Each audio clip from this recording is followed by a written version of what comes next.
ईश्वराय विद्महे सत्यदेवाय धीमहि तन्नः सर्वप्रचोदयात्। ॐ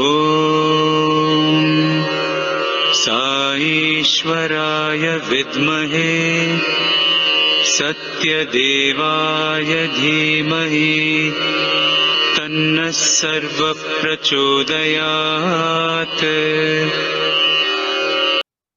Om Shri Sairam. I offer myself at the lotus feet of our beloved Madai. Sairam, a warm welcome to all brothers and sisters for our week satsang Sai Vachanam. Today, among us, we have Shri Ganapathi, a person of multiple facets, and at the end of this introduction, you would know why I said so. He is a beautiful poet, an amazing writer, and an inspirational speaker. Shri S. Ganapathi is more than this name is well known by his pen name, Madhura Bharan. Shri Ganapathi hails from a family that has been devoted to Swami for more than 6 decades. He is the state coordinator for Sai Spiritual Awareness Programme, Shri Sathya Sai Seva Organizations, Tamil Nadu. He is the core member of Education and Human Value, which is known as Shri. And in a span of 4 years, that is between 2011 to 2015, he has covered almost close to 40,000 students starting human values, starting straight from high school to up to engineering colleges. He also regularly conducts Sai Parenting EHV for teachers. Shri Ganapathi sir is a mentor trainer of Shri Sathya Sai Seva and also a trainer for Mission English program of Vahini. And most of you would be aware that this program aims in empowering rural schools by imparting knowledge of English language skills to teachers. He is also part of the editorial team of Sanatarthi Tamil edition and also committee member of Shri Sathya Sai book publication Tamil Nadu. So he plays various hats in the Sai organization, and apart from outside of that, he is the chief editor of Vendrel, a Tamil monthly magazine which is printed and circulated across 33 states in USA. And prior to that, he was chief of content for Chennai Online City Portal. He has won many prizes and awards for his poetries and for writing, right from British Council Division and Poetry Society Prize for English Poetry, then Ilakya Tanai Prize for the best Tamil short story of the month, and first prize in Amrita Kalki's Member Sanitary Relics Contest in the year 1999. And he is the honorary advisor and mentor for Katha on Ratha, served as associate editor for Encyclopedia Britannia Tamil edition, which was sponsored or coming under Vigadan Publications. He has also authored many books, and some of them like The Life History of Shri Ramana Maharishi, Shri Gurunath, and Shri Buddha in Tamil, and Shri Manacharitam, which is the life history of Ramana Maharishi, is also available as an audiobook. He recently released a handbook for students for success and happiness, purely based on Swami's teachings. Not only that, he has been appearing in many stages, not just India, but also across the globe. He spoke in of giving a weekly series on the Kamba Ramayana, which is on Tamil, which was Kanbum, in the California Tamil Academy, San Francisco. And he also adapted, acted, and staged the epic Mahakavi Bharatiya's poem Panchasabadam in San Francisco Bay Area Mandram. And he has addressed many devotees across the globe, right from India, Malaysia, Kuala Lumpur, Northeast Atlanta, USA, and many places, of his experiences and his links under the lotus feet of Bhagavan.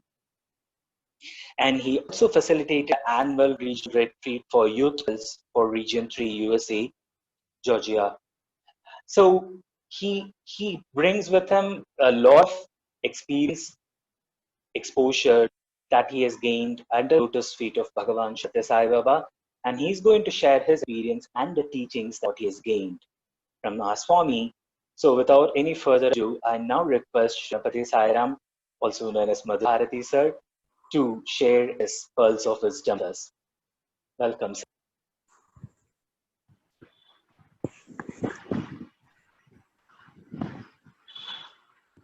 Om Shri Sairam. I submit my million pranams at the lotus feet of our beloved Bhagwan, who is verily the Almighty.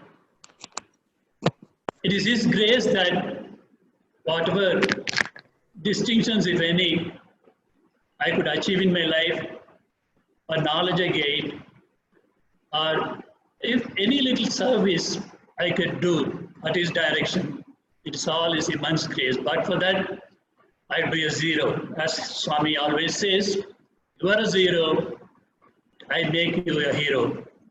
I am in the process of becoming a hero, but not yet there, like all of you. Sairam, today's topic under Sai Amrita Vachanam, I was specifically asked to relate my life experiences with Bhagavan and the teachings and the learnings.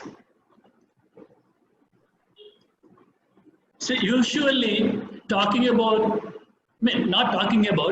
Swami forum, we avoid talking about ourselves, because the very idea of coming to Swami is to erase the I, the small I in us, so that becomes we. That we grows into the capital I, Aham Brahmasmi. So in that process, it's very essential that we erase our egos, little egos. So we avoid talking about ourselves in Swami's forum. But this time, since I was specifically asked to relate the teachings and learnings with respect to my own life, the path I have walked so far, today I venture, however reluctantly, into talking about my life too. But then once Swami very beautifully said, the idea is to erase your story. Swami says, when you listen to my story, you should forget the world. You should forget your life and all about yourself, so that ultimately the idea is to make your story into my story. And again, like I said, it's not my story I am sharing. It is the cosmic story of Bhagwan, in which I am a teeny tiny particle. As part of that story, I am sharing some of my experiences also. So let us get on with that. With a small prayer in Tamil, we'll start this. That is a poem, Aramude Arutpunale.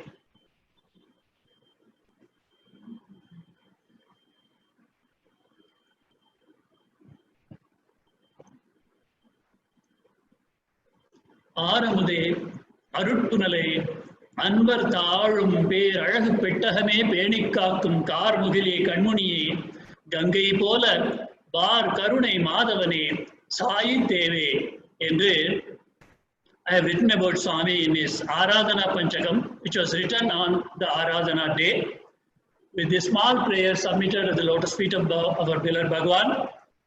Let us go into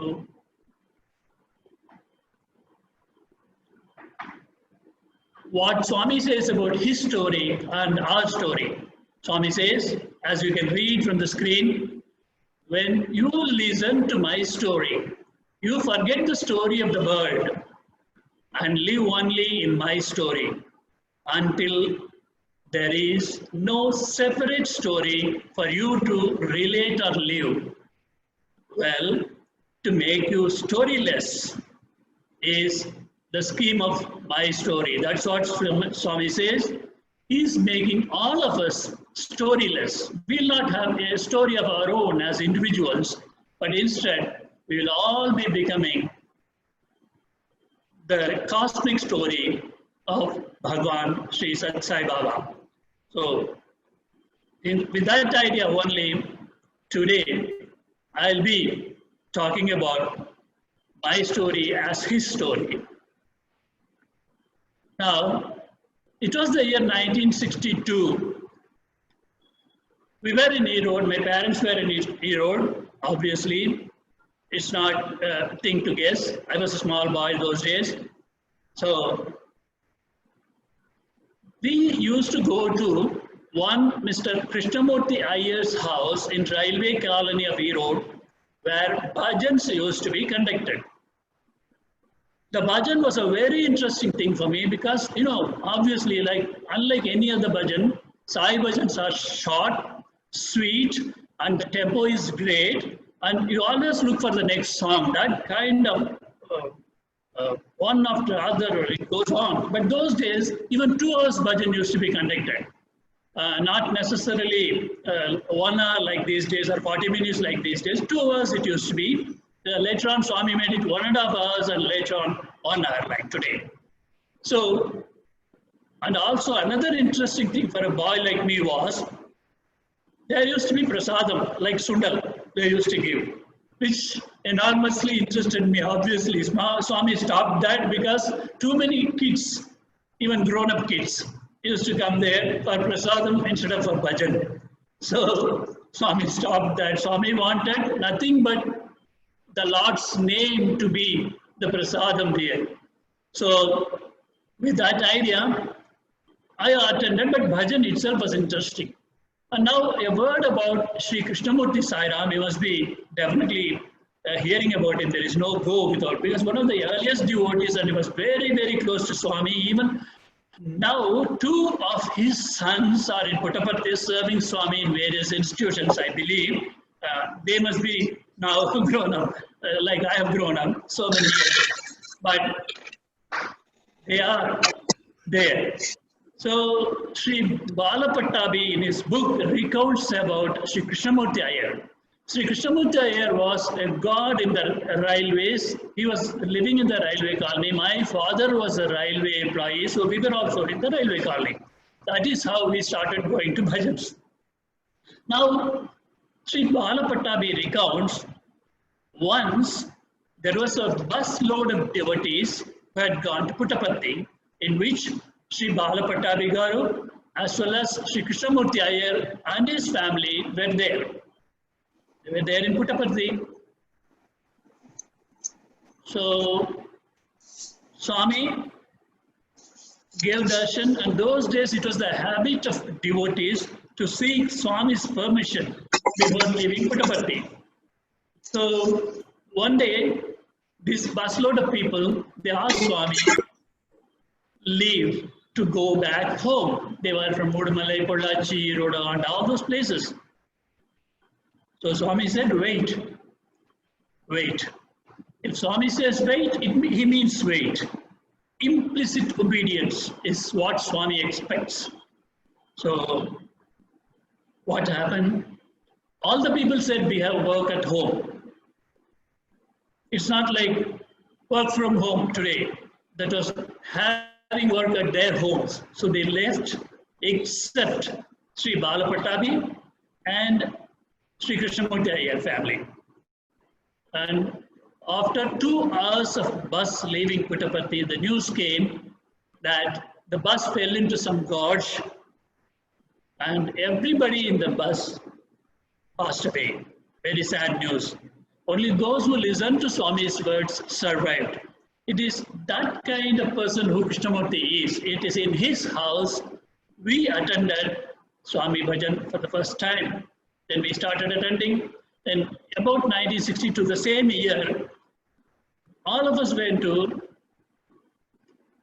Whitefield. Knowing that Swami was in Bangalore, we went to Whitefield. And I still remember those days. Those were the days when Bangalore was still a very, very cool place. In climatically speaking also, it was a very cool place. I remember the early morning haze, such beautiful, like a movie Indraloka scenes, such a foggy morning. And we were all waiting, sitting outside. Swami comes floating, such a beautiful scene. And real Devaloka it was, Whitefield was. We enjoyed the darshan of Swami. And of course, I was a boy, small boy. So I did not realize that God was walking on earth and he was walking amidst us. But I just liked, he was different, he was beautiful. It was a wonderful sight to see. He went around. That was the first darshan. Nothing spectacular happened except that he made an impression in my heart as a beautiful person, something different. Next year in 1963, we went to Puttaparthi. That is why I showed this slide. This was the Puttaparthi we saw in the 1960s. This was the entrance. Gopuram Gate entrance today was like this. I mean, this was the only entrance. You can straight see Mandir there. So, and you can see people sitting outside selling. Those days, it used to be like bananas and small pots of milk and small pots of curds, because there were no canteen those days. People used to cook there, or we had to come out and eat in very, very small thatched eateries. So that was the kind of Puttaparthi in those days. So it is to this place we went. We never imagined that this place one day will be verily the heaven on earth, Bhuloka Swarga. So we go there, we spend our time there in 60s in absolute bliss. Just in front, I don't know if you're able to see the lotus, today what is called Sarvadharma symbol, which stands behind the mandir today, was a small one those days in front of mandir. And that Sarvadharma was not there, but a lotus atop a long stem, you can see that there. It represented, somewhere Kasturi Garu has also written about it, it represented your Kundalini, and the lotus at the top represents the Sahasrara. And there used to be 8 small pots having thani bushes. And those thani bushes, these are the teachings we should learn, how Swami did everything with very good meaning. Those thani bushes represented 8 siddhis that a sadhaka gets. Or a sadhakanaki 8 siddhigal varum. Anima, Mahima, Garima, Lahima, there are many things, many such siddhis, but they were represented by thani bushes. They have to be avoided. So that was there in front of the mandir those days. So it is to this place we had to go. Imagine those days there were no direct buses to Puttaparthi at all from anywhere. We had to take a circuitous route, and that circuitous route, shortly I'll be telling in a different context. You will be amazed to hear about that. But now let me only say that we have to reach Bukkapatnam first, and from there we have to get into a bullock cart. And bullock cart, by the time you reach Puttaparthi, your body will be a bag of bones. It will be shaking and throwing you up and down so much, you'll know where are possibly you can get pains.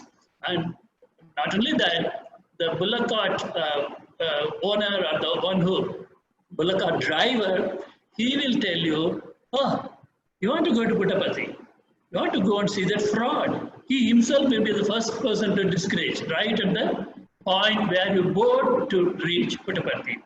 You should really be lion-hearted to go to Puttaparthi. because those were the days nobody, almost nobody thought that Swami is God, and those who went to Puttaparthi, they thought either we are crazy or fool or both. So that was the situation those days, but if we braved all that to go to Puttaparthi.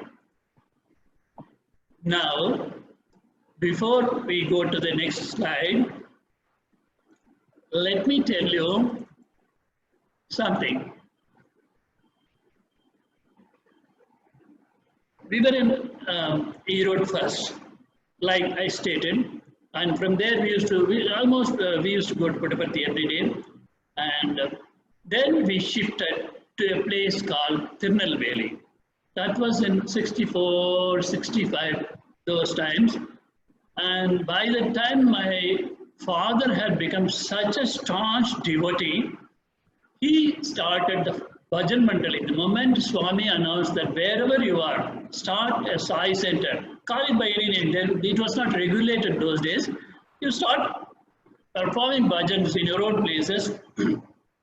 And in our house, in 63 or possibly 64, in 64, the Bhajan Sai Bhajan Mandali was started. My father made his own board outside on the road in Tirunelveli town and said every Thursday there will be bhajan at home. It was written on the board, and very cleverly my father inserted a newspaper press release in which he invited people interested in attending Sai Bhajans to come and gather, and that started a very, very good gathering of people who were devoted to Swami. Sometimes they were not exactly knowing Swami, they were Shri Sai devotees, but somehow they gravitated automatically to this bhajan in our house.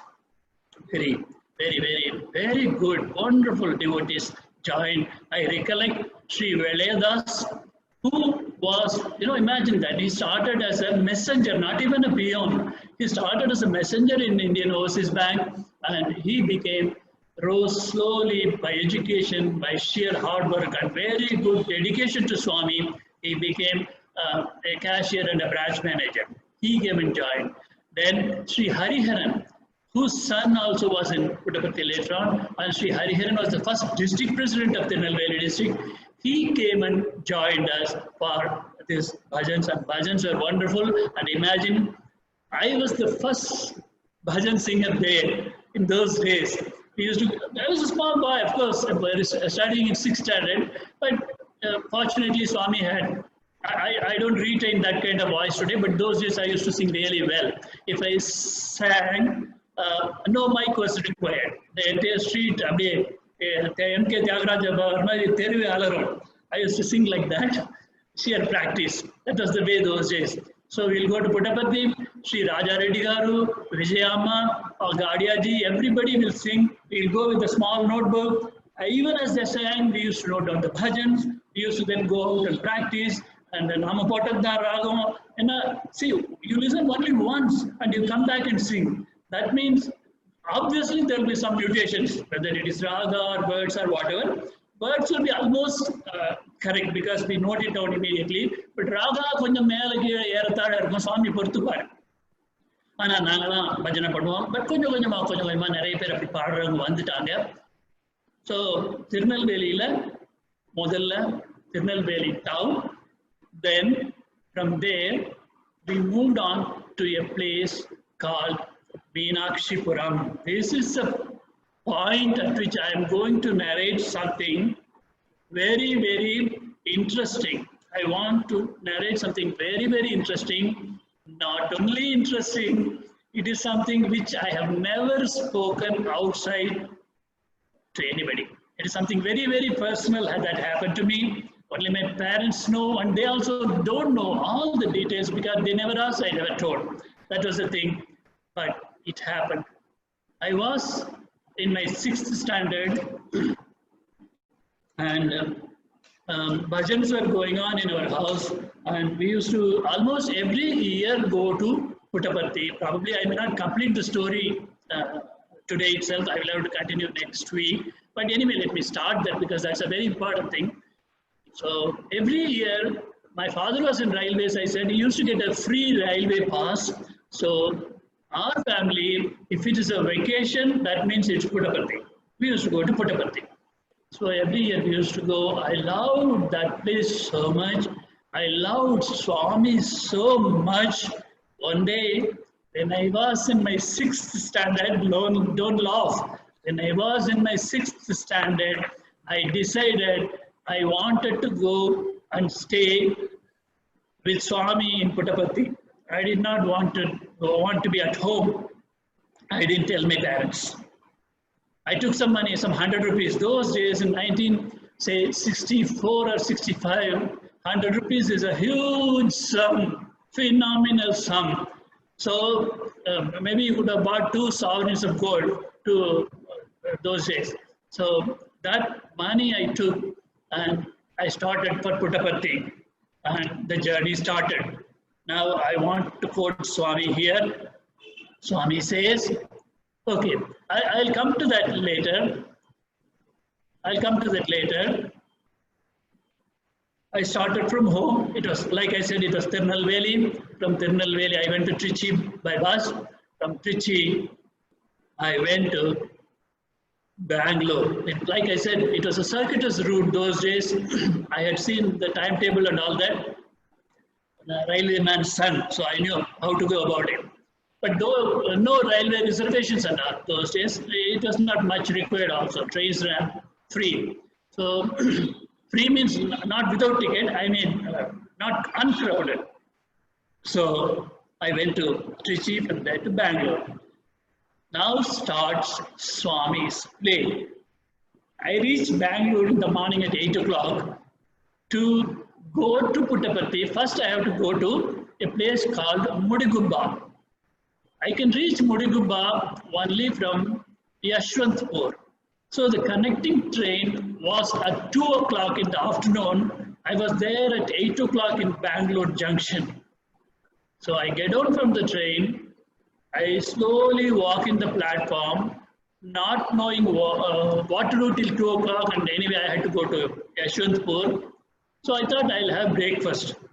Then a person sitting in a bench in the platform calls me. I got him. I didn't know Kannada those days. He calls me. He says, "Where are you from?" I said, "From Tirunelveli." Believe it or not, he tells every single person living around my house in Tirunelveli. He talks to me.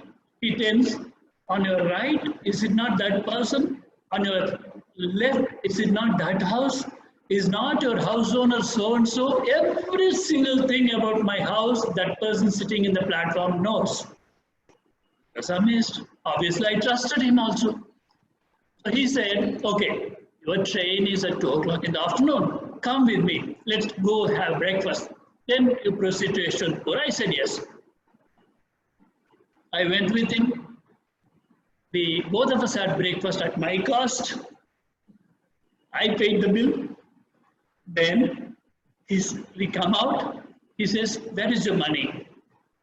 Those days, you didn't have fancy VIP or safari, right? American Tourister. We used to have a khaki bag, simple khaki bag, which goes to school, which goes anywhere you go. So in that, I have just a few clothes. At the bottom, I kept the money carefully. Then he said, "Take it out." I take out the money. I take out the money. He says, "Give it to me because you are a small boy. People will cheat you. So let me nicely fold it and give it to you. Keep it at the very bottom below the clothes so that nobody takes. Here, take this 10 rupee. This will help you to reach Puttaparthi, Mudigubba. After that, you can take out the money and go to Puttaparthi." I said yes. I trusted him because he knew everybody around my house. Then he puts me in an auto and he sends me to Yashwantpur station. I go to Yashwantpur station and wait till afternoon. That 10 rupees there, I have lunch. Then I get into the next train. And the train, 9 o'clock at night, reaches Puttaparthi. Mudigubba. From Yashwantpur, 9 o'clock it starts. Next morning, 6 o'clock, I reach Mudigubba. So that was my next destination. So it's, sorry, I'm mixing up things. Afternoon 2 o'clock, I said, no, afternoon 2 o'clock, I board the train. The train reaches Mudiguba at 9 in the night. So it was, in those days, not many buses after sunset, you know.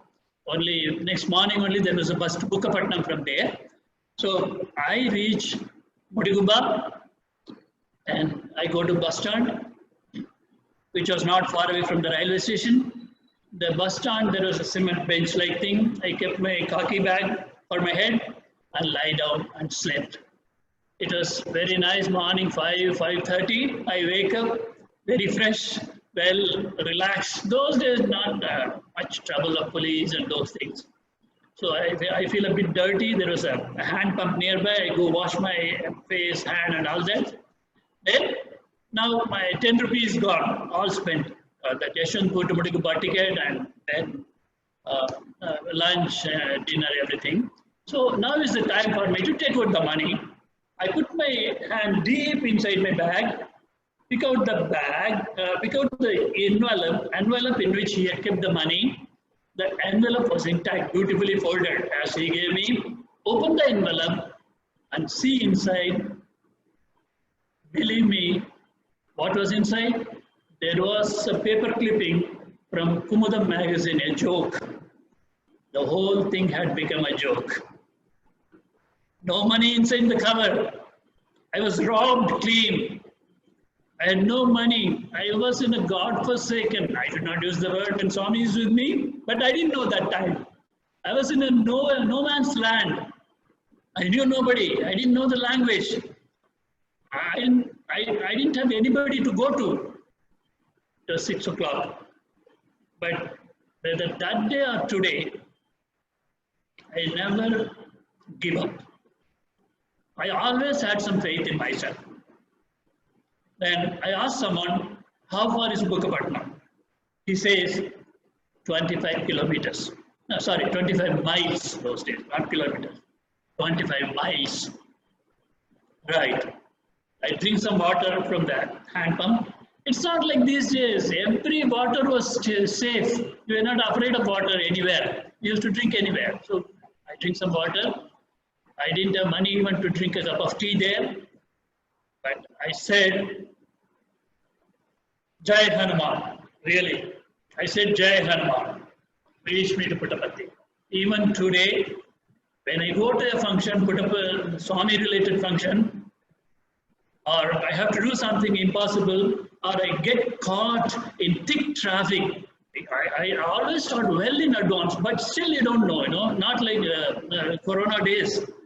Other days, there used to be traffic jam. So if you get caught, I'll immediately pray to Hanumanji only. You are the dasa like me. You are a dasa like me to Swami. Take me, reach me there in time. And Hanumanji will always reach me. Swami will reach me to that place in time. There will be two things. Either they'll start the function late, or I'll reach there well in time. That will be ensured by Hanumanji. So that first experience I got that morning in Mudiguba, when I was just 12 years old, I said, Jai Hanuman, please take me to Puttaparthi. And I walked 25 miles, believe me, I started at 6 o'clock in the morning. I walked. I should have walked something like 2-3 miles. So let's say 4 miles. A bus comes, it stops little ahead of me. A person gets down from that. And he also starts walking. He starts walking ahead of me. I slowly walk behind him. I walk behind him. He walks some distance, then slows down and allows me to catch up with him. Then he picks up a conversation with me. He was speaking in Telugu. It was Mudiguba to Bukkapatnam road. Those days, the road on both the sides, there were only hillocks and forests. No, not much dwelling places, no residences, no houses to be seen. For miles on end, you will be walking with nobody. So this bus went by, and this man allowed me to catch up with him. Then he walked with me. He picks up a conversation with me. He asked me in his Telugu, and from whatever I understood, I answered him in English. So that way the conversation was going on. He tells me that he was an employee of electricity board, and there was some fault in the electric line along the way. So to check where the fault is, I am now going to walk all the way. So let us walk together. He didn't say let us walk together. That's what I am now doing. So both of us walked. We walked. Both of us walked. And believe me, he was looking at the electric line, but all the way he did not find a fault or go near an electric pole or do anything. He just walked with me. So to him, I told a little lie, saying that I come from Bangalore, which is true partially. I come from Bangalore, I'm going to Puttaparthi, and this is what happened. I lost money somewhere on the way. I'm going to Puttaparthi. I have nothing else. I have no money in my hand. I told him that much. He walked all the 20 kilometers minimum, 20 miles minimum, together with me. Both of us walked. He took me to Bukkapatnam. He took me to a hotel in Bukkapatnam. When we reached Bukkapatnam, it was around 1:30 in the afternoon. All the 25 miles covered by both of us. He takes me to the hotel. He talks to the hotelier like he's a good friend of him. He tells my story that I am from Bangalore and I have lost money and I want to go to Puttaparthi. And by the time the last bus for the day was gone, there was only one bus from Bukkapatnam to Puttaparthi those days. So he tells the hotelier, please take care of this boy. Please ensure that tomorrow morning he is put up in the bus going to Puttaparthi. So I stayed in that hotel. I was fed. There was no money, nobody, I thought. But why nobody? There is always somebody. It's a beautiful, beautiful story. I'll say how Swami confirmed that also much, much, much later in my life. So he feeds me, he gives me tea, coffee, and he doesn't treat me like somebody outside and having no money like a beggar or anything. He treats me royally. He gives me every time. He gives me evening those chili bhajis, which is very famous in Andhra. So he gives that chili bhaji and tea and this one. And there is a upstairs in the hotel where all the workers stay there, and I was allowed to sleep there. Next morning, at 6 o'clock, with a cup of tea, I was seen off by him. He paid for the bus. Probably I'm finishing the story. This story now itself, I was there. I reached Puttaparthi.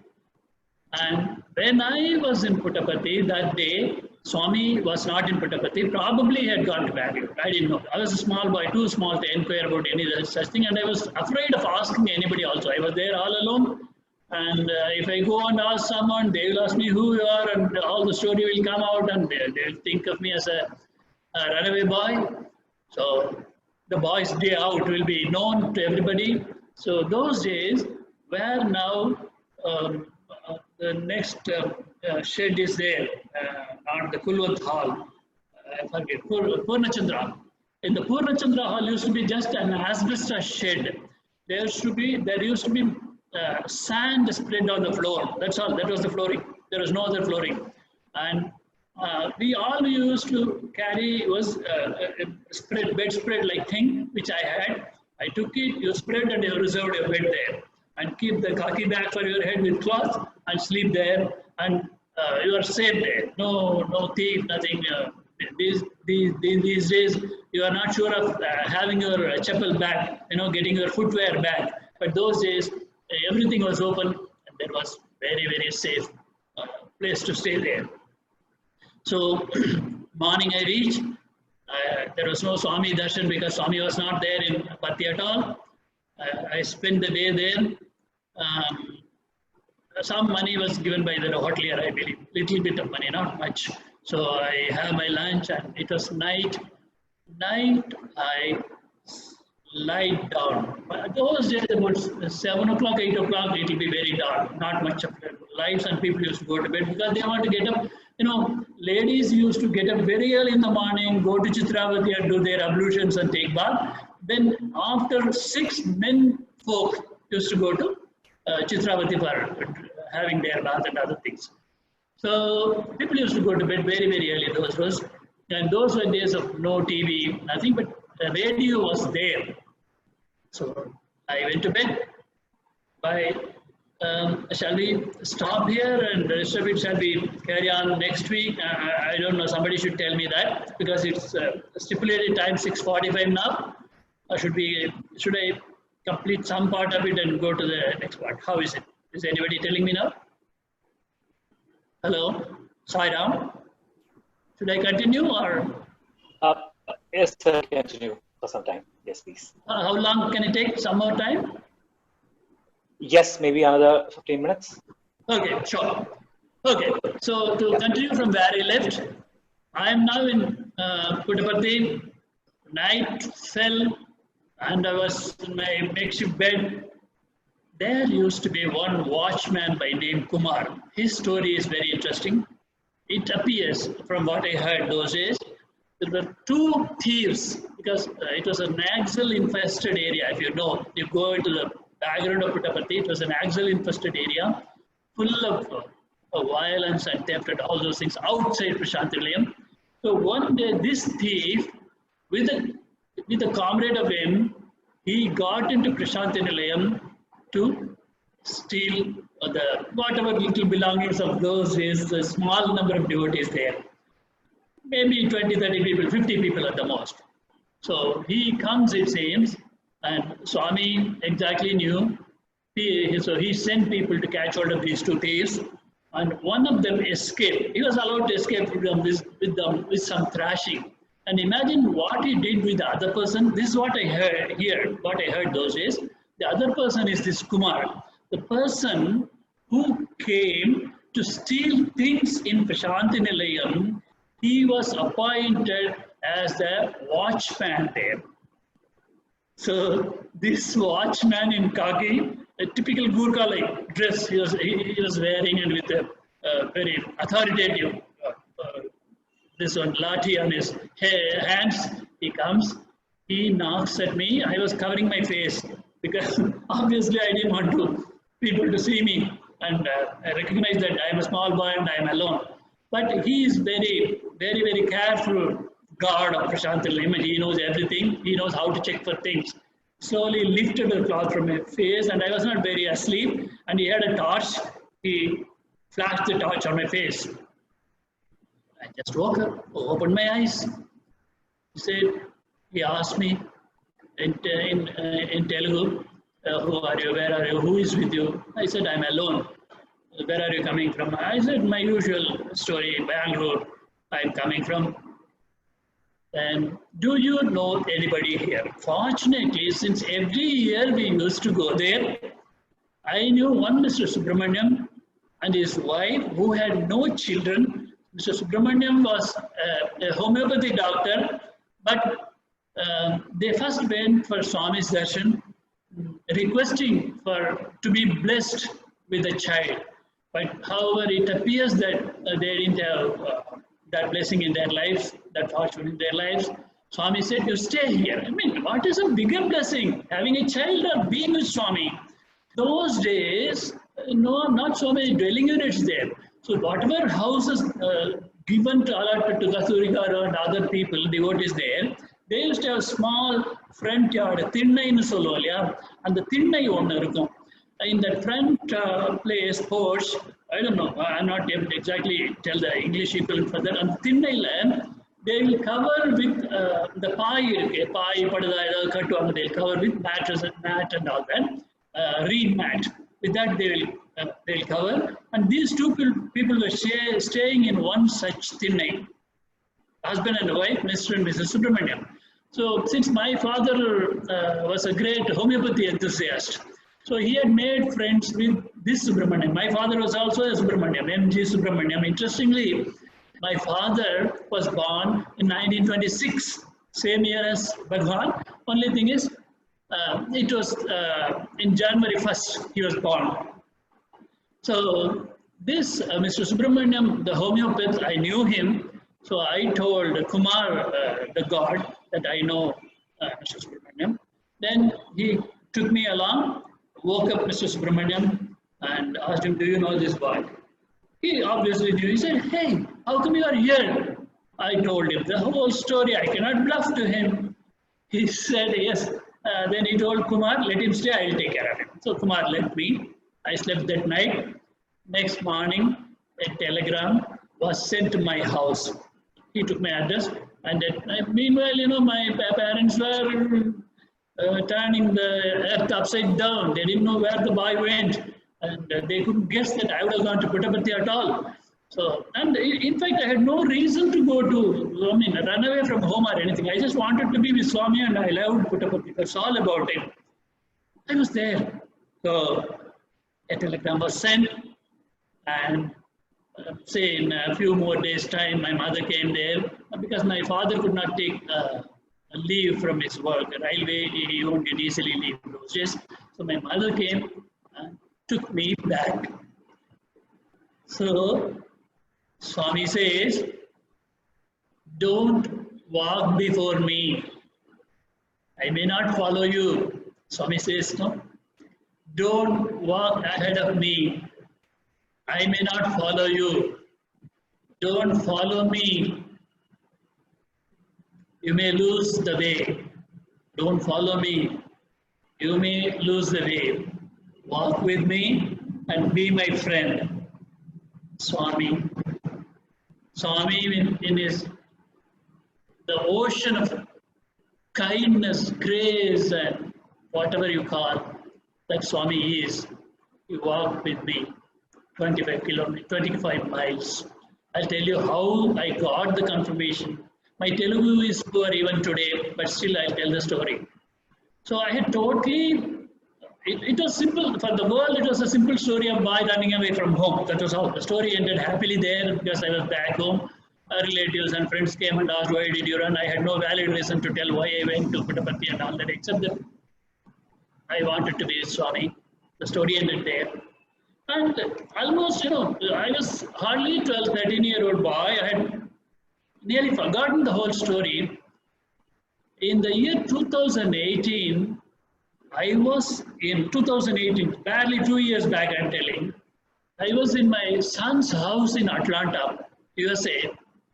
And I was actively center bhajans and other activities there also. At that time, suddenly a thought occurred. Is it that Swami who did all those things to me when I tried to reach Puttaparthi? I wondered why the money was stolen. It was deliberate design of Swami. He tested me. He tests us, whatever our age. He knows the soul inside. He tests you. He tested me. He took away the money. How otherwise a vagabond-looking man sitting in the platform of Bangalore railway station, how does he know about everybody around my house? So deliberately he took the money away to test me what happens. And I said, Jai Bajrangbali, Jai Hanuman. I walked. Right? Then, having seen that determination, he had come. He did not look at any electricity pole. He did not repair anything on the way. He gave company all the way. And he ensured that I got my food in time. Next meal, though in the morning I missed, afternoon, this little boy, I wonder if it was me even today, as I recount. He ensured that I got my meal. He ensured that I got my rest. He ensured that I was put on aboard a bus to Puttaparthi. In Puttaparthi, I was taken care of very well. Even though Swami himself was physically not there. Like today, Swami need not be there physically. He ensures that we are well taken care of, though we are tested at times. So in 2018, suddenly the whole thing flashed in my mind, and I wondered, Swami, I never even cared to rethink about it, dwell upon it. Swami, tell me, was it you that came and took care of me? Though in that time, Of course, I was that young and foolhardy. I didn't even find anything difficult about the whole experience. I wouldn't say I suffered at all. No, I did not suffer. Things happened. So I asked Swami, Swami, tell me, Om Shri Sai Sandeha Nivarine Namaha. Accidentally, I read every day something about Swami, or at least I listen to Swami's speech, do something. Without Sai literature study, a day does not go for me. So that night, Radio Sai website I go through, and you know what I see? I see Soundaryama, our state spiritual coordinator, her account of Swami visiting her in her house. She was not well at all. She was not well. Swami says, I'll come to your house. The word reaches her, and she hurriedly cleans up the house, prepares something with the help of people at home. And Swami comes. As soon as Swami comes, she rushes. He says, no, no, no, don't. I have come. Now, he says in Telugu, I don't exactly know Telugu. Don't rush. Be careful, be careful. Swami was in, like our brother Krishnamurthi's uncle's house it is. So Soundaryama was there. Then Swami, imagine, Swami walks in. While walking inside the house, he sings. He sings a song slowly. He says, Ninnu Palimpa Nadaschi Vachidini, right? Is it right?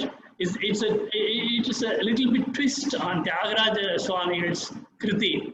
Nannu Palimpa Nadaschi Vachidivo. He asked, did you walk all the way to protect me?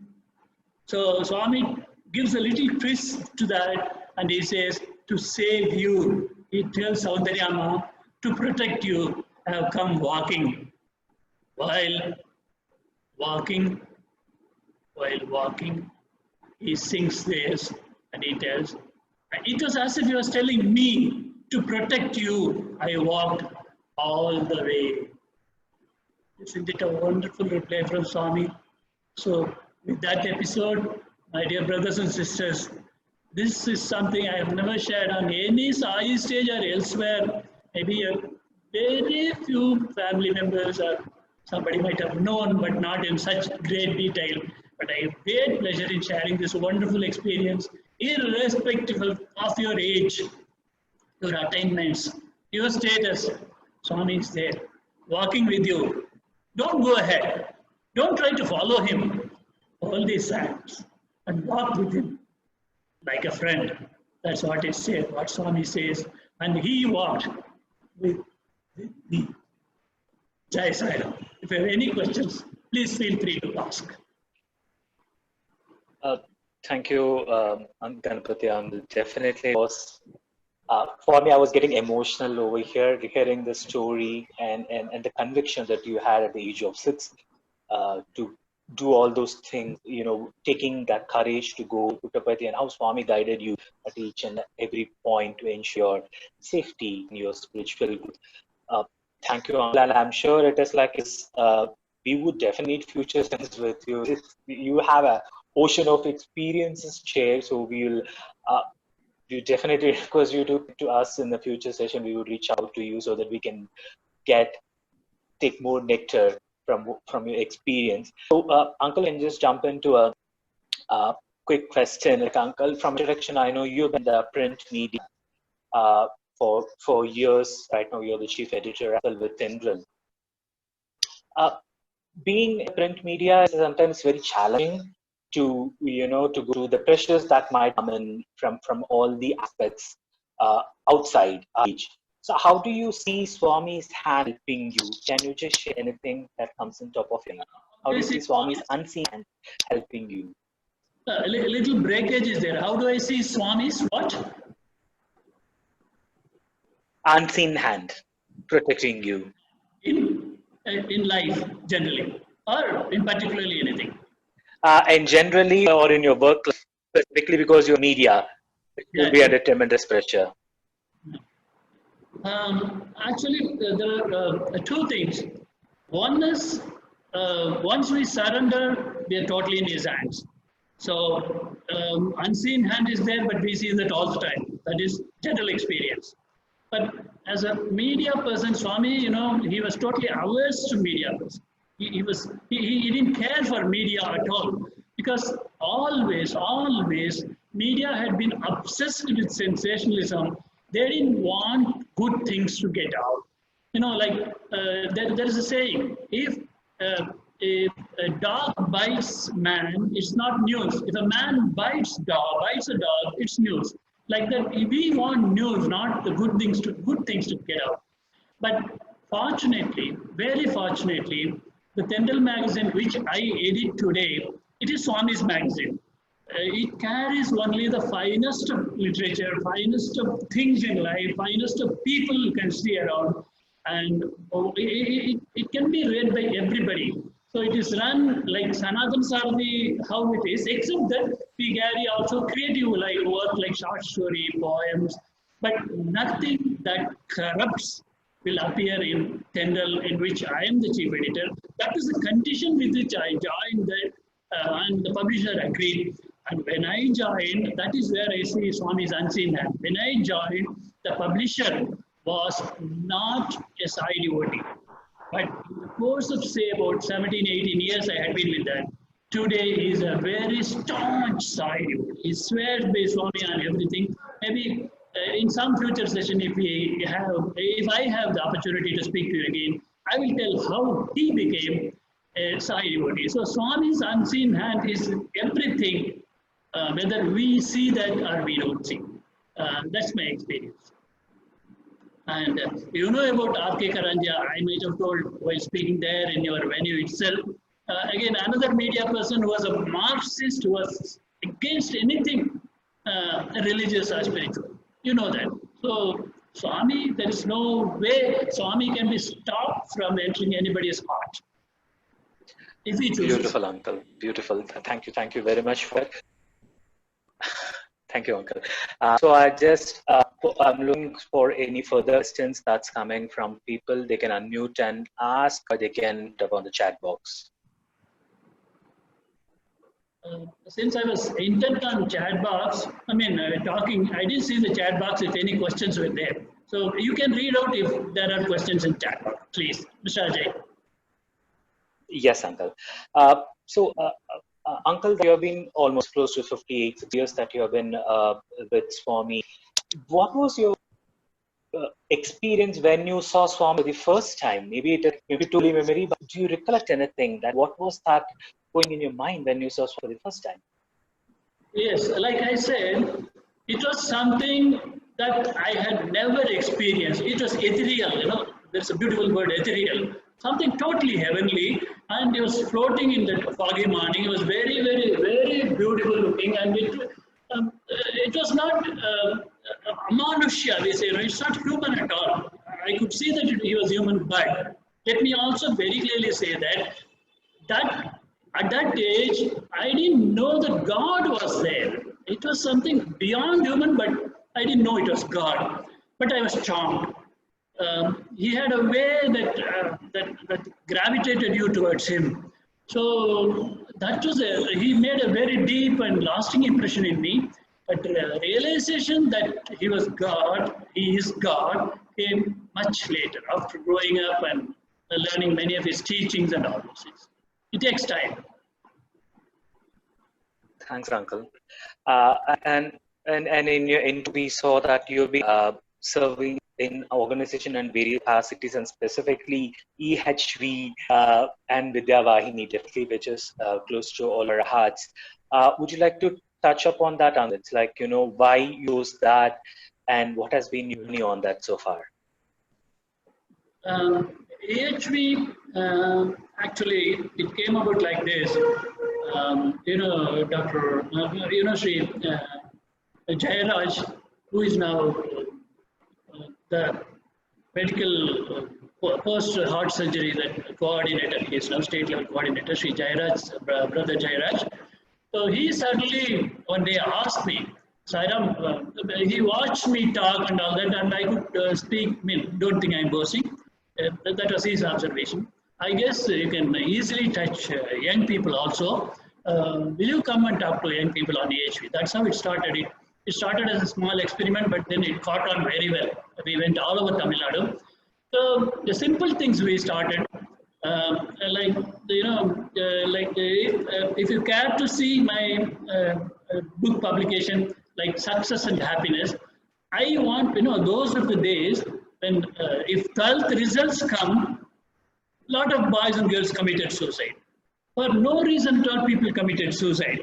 So I thought at the young age itself, I want to drive home the point that Swami always says that it's not easy. I understand. Even for grown-ups, it is not easy to take success and failure equally with a balanced mind. But at least it's easy to understand if someone tells you forcefully, powerfully, that greater things wait for you. Not necessarily this is the ultimate thing. And nothing ever is giving your life for. You don't have to commit suicide. If only you survive, you can achieve something. If you take away your life for which you don't have right at all, you don't have right over your own life, you cannot take it away. If at all one does that, Swami says very clearly in a speech to students, you think you escape the problem of this life, but the post-life area is crowded. There is no space for one more life there if you go suddenly. So you go to a very dark, painful world, Swami says in a speech. So I tell them, you think we escape this place. You cannot imagine what is there. It's all over, you think, but it is not over. It's there that your problem starts. I was able to drive this point home. If I have a time, just one thing I want to mention here. In Coimbatore, we went to a school for EHV. Myself and Brother Vishwanathan used to go there, go all over. There, the session was over. It was time for feedback. And this boy who was sitting in the last bench as the last person near the window so that he can look out. He need not pay attention to the EHV class. He was sitting there. When classes were over, he wanted to come and feedback as the first person. He stood up. He came. You know what he said? He said, I came here totally indifferently. I am a person who can study well, but I don't study well because I am disinterested. Just recently exams were concluded and I have done very poorly because I am bored with this system. I have not done well. So what happened? Soon the results will come and it will be very bad. I will be failing in all subjects. Immediately the principal will call my parents and my teacher will talk to them, my principal will talk to them, and everybody will be talking very harshly to me. I didn't want to go through the ordeal. I had decided as soon as the exams are over, I will commit suicide. But because our beloved sirs came today and drove home the point that suicide is no solution for anything, I am convinced now, I will not commit suicide. I live. Next time, sir, when you come, I'll be the first rank student in my class. What else you want? Swami blesses you with such wonderful rewards immediately. And you don't know how many other places such change of heart took place and they didn't tell you at all. It has happened everywhere in many places. When we do Swami's work with total dedication, and allow this body to be his vehicle, we should just have to be, we just have to be his master's voice. If I think, I speak, I do, I impress, I change, I give knowledge, I am total zero, a waste. But if I think this is his tool, he does that. And he lovingly, beautifully, forcefully, very effectively, he does the job through us. That is all we have to learn. That is my learning from EHV also. Sairam. Oh, thank you, Uncle. It's like I'm now loss of words what to say. It's like the change that you bring, it's not just one person, but you've been able to save the entire family. I don't know how kids like this have changed, whether they come spoken to you on the stage or not yet experience, but definitely it is like he's walking through you, sharing his message, that you've been his instrument. So thank you very much, Uncle. So I saw a question coming in the chat box. So with that, that would be our last question, Uncle. So it says from Murlik and Sairam, like kind enlighten us about the nice central information of the Seva, of the Zanpalavan Seva. Would you like to touch something, Uncle, on that?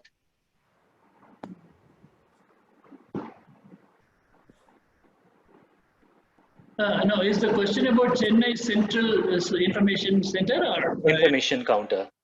Of course. Yeah. Very, Yes, very Uncle. dedicated people went there and said, because it requires lots of patience to sit there and talk to all, answer all kinds of questions, relevant, irrelevant, indifferent, and apprehensive.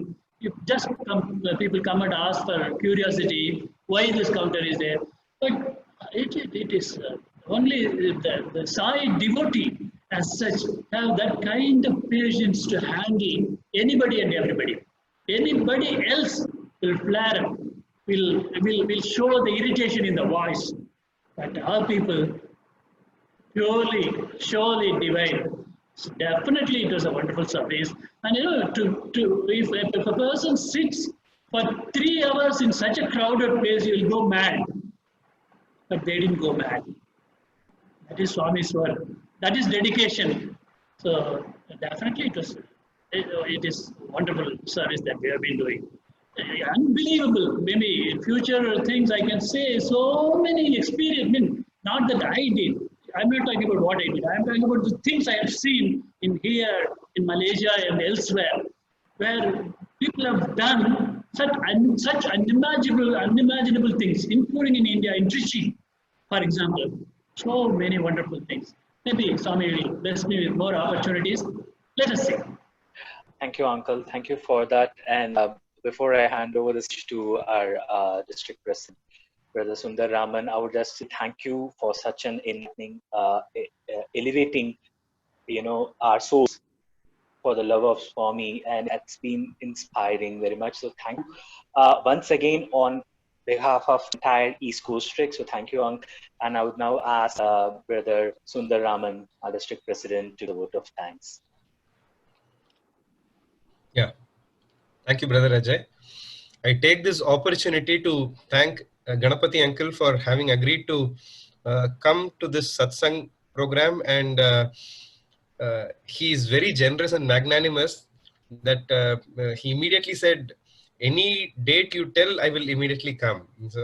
So a very kind and loving heart that uncle has, and we all thank him that he has given us this opportunity to listen to him, and we also request him to come for more satsangs and share these memories. These are very, very precious memories, if I may say so, because when he recalls 1960s, that was when Swami was 30 to 40 years young. That Sai is what uncle is trying to recall.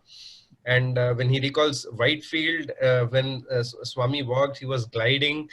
That is something, when we close our eyes and think, that takes us to a different world. And all the memories and experiences, and the photo that he showed of 1960, the gate, these are very, very precious when we look at his story. And the point that uncle brought in about expanding from I to we to he, that the bigger I, that is the journey we all need to travel through. And we look for your satsang once again.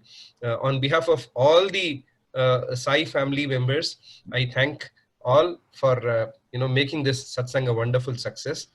Let us conclude with Samasta Loka Sukhino Bhavantu chanting thrice. Om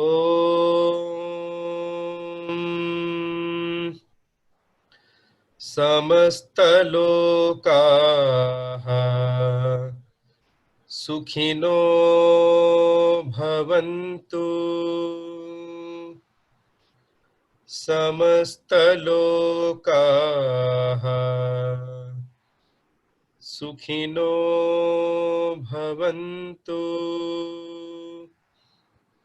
samastalokaha Sukhino bhavantu. Om Shanti Shanti Shanti. Sairam.